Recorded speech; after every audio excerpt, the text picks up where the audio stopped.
why let's talk church and other things? Because I feel that there is a gap between the church world and the quote unquote world.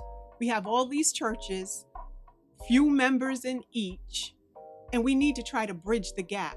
But I think the problem is a lot of time both sides don't want to be honest about how they're feeling about certain things. I believe like a lot of the people that come in from the world, they'll walk into a church and they get this impression that you have to be this certain kind of way in order to be a part of the church. And then the church people looks at the world like, well, you know, look at that person. They got earrings in their nose. They got pink and purple hair. And so on both sides, I feel that there's a little bit of judging going on, but there has to be a way where we can bridge this gap. So, yep, it's called Let's Talk Church and Other Things. Hopefully it will help fill some of these churches. It will enlighten some of these leaders onto maybe some issues that they need to deal with their congregations. And it will help those that are not in church maybe to give it a try and be like, well, let me go in there, or let me go back in there, and let me just see if things are going to be different this time. So with that being said, I am Shirley White. I am Shirley White. And this is the intro to my podcast, Let's Talk Church and Other Things. So my first pilot show, I'm going to focus on myself and my family. I was brought up in a Christian home. My dad was an assistant pastor before becoming a pastor. My mom was a first lady. I had 2 children. I had my oldest son out of wedlock. Well, I caught grief for that. But my question to my parents were, well, being in the church, you never made me feel like I could come home and talk about I'm sexually active. So how are you going to be upset with me when you're so involved in church, you're not really paying attention to other things? And with that being said, as my children got older, they got involved in music and DJing, and I supported them heavily. My oldest son, I bought him his first turntable. I took them to their gigs. I picked them up from their gigs. I even got them some of their gigs. And even with that, people would be like, well, you know, you're supposed to be in the church and you're supporting your kids and they're DJing. Well, yes, because if I don't support them, the streets are going to support them. So my sons still DJ. Thank God they're still here. So I have a few questions for them. How was it growing up in a Christian household? And wanting to do something that the church world really doesn't support? You would have to answer first because you went through it first. I didn't know the church world didn't support it at first. 5,000. I did not know they did not support it. I knew my father didn't like it, so that's when I started to pick up like, okay, yeah, maybe we might be getting judged.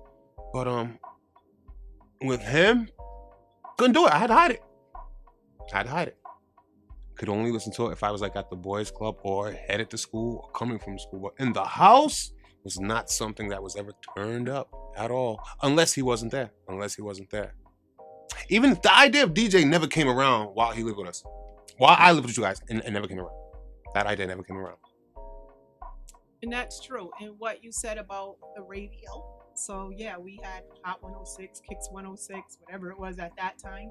And when their dad wasn't home, I allowed them to listen to it. As soon as we heard that car driving up, it's like, turn that down. Turn that off. And it shouldn't be like that, because my thing is this, even as a Christian parent, we have to set the example for our children. So what example are we setting when it's like, it's all church, but your children are actually watching you not tell the truth here and there, do some other things here and there? So why are you trying to be so stern on your children about their goals and aspirations when they're looking at you like, okay, well, you're really a hypocrite because you go to church, but I see you come home and act a whole totally different way? Are you talking back in there now?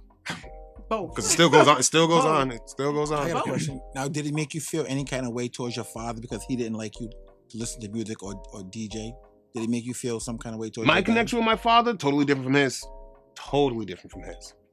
Totally different from his. Yeah. And When you think about it, now that I honestly think about it, I really wasn't around. Yeah, I didn't really hang with my father that much. Not that much. do you think it's because of the music thing, or you think he was hard on you because you wanted to? At the age when I got into the music thing, like she said, there was other friends that would I can go around. Yeah. But So dad, I'm going to BJ's house. He knew BJ was somebody that went to the church. All right, it ain't nothing going on over there because his mom's into the church. Well, let me tell you something. It was a great time to go to BJ's house. Well, truth be told, BJ was the one who put me on it. introduced you to Introduced me to DJing. So and just when like you said. BJ didn't want to do it, If he handed yeah. all his records over to Oh, wow. franchise. Yeah. So yeah, like she said, if the parents aren't gonna support it, somebody else out there will. So that's what happened. Somebody else out there. But I don't think our father was against you DJing, because by the time you started DJing, like everybody knowing you DJing, you was older. He was in Atlanta. You He was gotta like remember. 17. You gotta remember. I left Atlanta first. Yeah, you did. Came back right when I turned 16. I left Atlanta first, and that's when I came back hanging out with Kurt Sims, the guy rolling dice. He was the only one that had turntables. But I'm talking about when you actually when he found out that you was DJing. By then, he was already open-minded. You was doing music. By then, you was doing your own thing. He was already open-minded. But during my time of it, it was all hiding.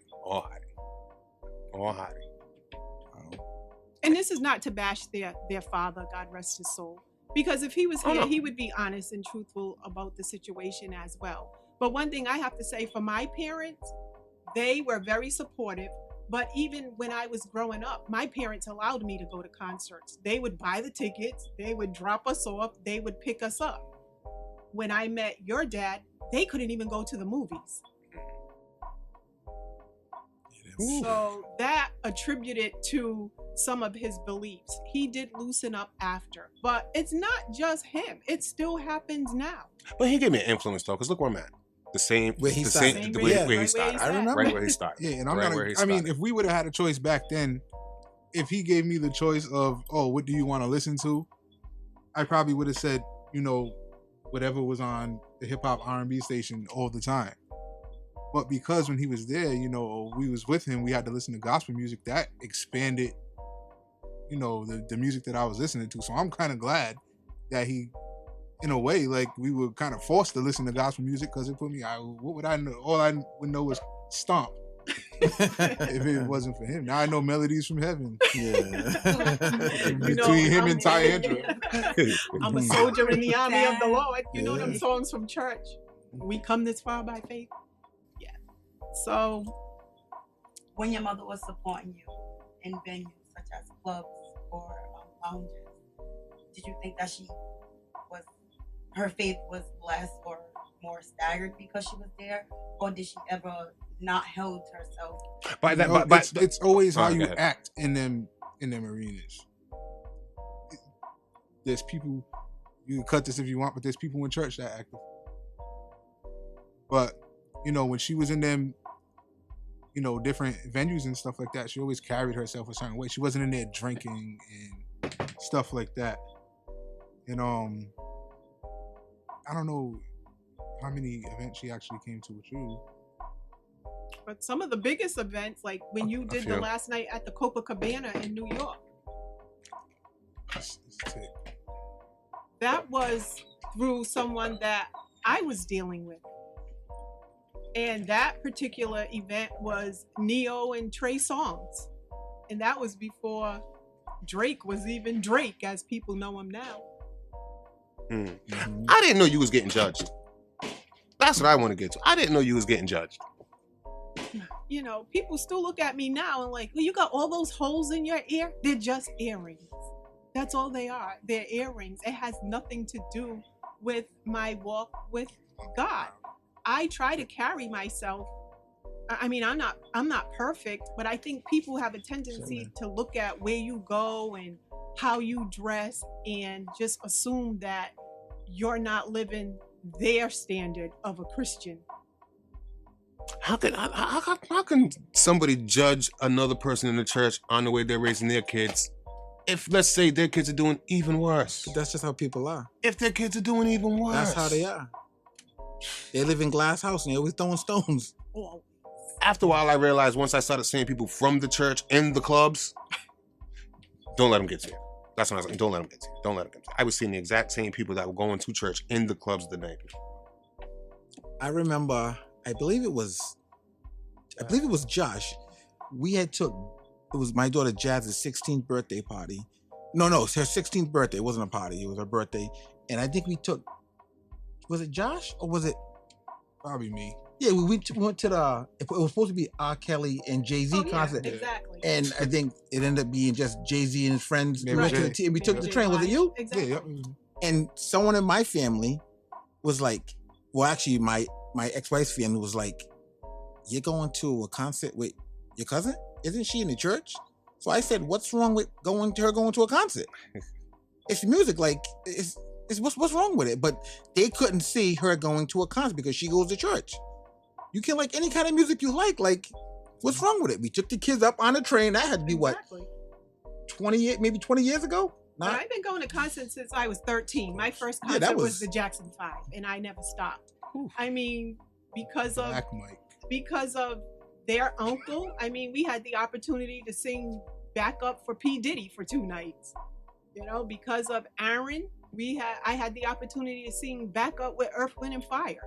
So, and I still go to concerts because yes, I was at the Her concert a few months ago, and it was really good. And I have to say, the secular world, they are much more approachable and friendly than some of these Christian artists because they're very arrogant Mm. and they forgot where they came from. I don't know many Christian artists, except for Kirk Franklin. I heard him cussing at his son not to. And I was about to say the same thing. He was cussing his son out, boy. And what? A lot of the Christian artists are turning secular. Why? That's where the money's at. And then you Mhm. got the secular artists doing Christian music. Kanye West, he had the top Yeah. 20 songs on the And gospel he's- Billboard charts. Exactly. over 20. And he top charted the gospel artists. What's up with that? Yeah, he did, yeah. Yeah. 1 through 20. 1 through 20. John P. Key had to put up a post. One of the songs wasn't even a song. It was just chant. That's crazy. That's basically what the show is going to be about. Just trying to bridge the gap. We just need to bridge the gap. Hmm. What type of guest are you? I'm looking for, let's see, apostles, bishops, pastors, ministers, elders, deacon saints and friends. No, I'm looking for community leaders, up and coming, aspiring ministers or artists, or there's no limit to the guests that I can have because there's a lot of things that I want to address. Hmm. Hopefully you address them. Oh, I will. I don't have a problem speaking. It's just a matter of are people willing to keep it real? That's all you have to do is keep it real. We're not here to judge anyone. We're just Gotta trying to keep make an it open better. mind. Keep an Mhm. open mind. It's about. There's more souls out there. People. Started. So if I ask you, how come you're taking all the tithes and the church has no money? Can Church you has answer no that? money. Church has no money. I ain't gonna. Why have we gotten away from talking about salvation and deliverance? Everything's just prosperity. Everybody wants to be Joel Osteen. You're not. Do marriage laws exist in the church anymore? You don't gotta answer that. You don't gotta answer that. Hey, that's for your show. That's the show for me. Yeah, you That's for don't your answer show. that. But it's something that's key that probably no one will want to touch issues on, but I'm sure I can find 1 or 2 people, is homosexuality in the church, because God loves us all. Yep. And then, someone who may be gay and their parents are like leaders or whatever in the church. I'm looking for those people. I want to know how you feel. I want to know how that parent interacts with that child. That's a good one. That is a good one. Integrity of leadership. What's going on? So yeah, I have a whole list of questions. I'll be calling people personally to come on my show. And then there's some good things. Like there's someone in particular that I'll be reaching out to, that from the streets to the pulpit. How did you do that? From the streets to success. One of your friends took day 26 classes. We gave him back. We gave him back. But no, but my point is where he came from. But you know what? At that time, he didn't know any Should have better. kept him. No, at that time, he didn't know any better. But look where he's at now. So it's things like that.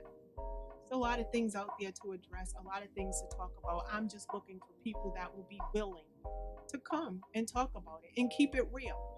And then for those, a lot of lay members in the church that have questions but are afraid to approach their leaders, we'll be putting out an email address where you'll be able to email those questions. So even if you don't want to be on the show, it's not like it's a topic that can't be discussed. We'll do it for you, and we will not put out your name. But we're just looking for things such as that, and we're looking for people to be involved because that will help make the podcast a success. It's been long overdue. Somebody has to do it, so I'll be the one to step up to the plate just to try to bridge the gap. Please. A little bit of B-roll because I know that we're gonna edit this. Throw another question in there. So throw it in. How did you deal with us sometimes being places or in situations that seemed like it was Nervous. Dangerous. Yeah, how did you deal with it? Well, okay, so you all know I'm a prayer. So, and even I thought both of you were going to be in the club tonight. So I've already prayed to God for your protection while you are at the club tonight. I'll be there. No, that's what I did. So I always prayed. But I didn't sleep until I heard the door close and know that you were in the house. Once everybody was out of the house, it made it easier. But I still have one child that will call me 1 o'clock in the morning, 2 o'clock in the morning. Mom. I mean, but that goes to show the relationship that I have with my children, where they feel that they can call me. I mean, I've gotten stories where you help somebody, I think that was being shot at or whatever outside of Don't say. somewhere in Providence. I got the call from him where he diverted someone who was going the wrong way on the highway, and he diverted her. So you know what? It's not always easy being the parent, especially when your children are younger, like 18, 19, 20, and they're still at home. However, because I was that Christian woman, in spite of what people thought, I've always been the type of person to pray, and I just believe that God answers my prayers. And us having both of that, I'm pretty sure he knows how to pray as well. Like, you know how to cover yourself when you're out there. So I just have one question for you all before we wrap this up. So, coming from a Christian home and in a Christian background, do you feel that there was anything I could have done differently to support you? Or I can't change it now, but this could help someone else who may be listening. Do you feel there was something else that I could have done differently? No, you're the one that let me do it. Yeah, I think if anything would have been done different, it would have changed the outcome. Which the outcome is we're still at it, and we're not off doing something crazy. Because where we came from, we grew up in the South Side. We could have gotten anything. But us doing music, Everything and anything. Yeah, us doing music actually kept some people who would be. Exactly. They was coming over to see what was going on with the music. We heard the music coming out, like, we're coming over to chill over there, So I think if anything was done different, like, it would have just changed the outcome. And I gotta say, because we did talk about my father a lot in the beginning, as we got older, in his mindset, he's older, but it kind of matured. Like, my relationship with him was built stronger because he opened his mind up to other music and stuff. So he would call me like, yeah, that Usher song, like, and stuff like that, So, everything kind of came full circle, full circle. Exactly. You're sitting in the spot where you're sitting at for years. Mm-hmm. Sunday morning. Same record, same dust. Same first name. For real. Okay, that's what you're gonna do different. So as we wrap this up, again, the podcast will be coming out weekly. sometime in February, we will be starting. Again, it's called Let's Talk Church and Other Things, and the subtitle is Keeping It Real. And we're just trying to bridge that gap. I would like to introduce my co-host is going to be my first cousin, who I call my little brother, Corey Jones. So he will be my co-host on the show, and we really look forward to like talking to you all and hopefully making a difference. That's what it's all about, making a difference. We're not here for clout and things such as that. We're just here to try to make a difference.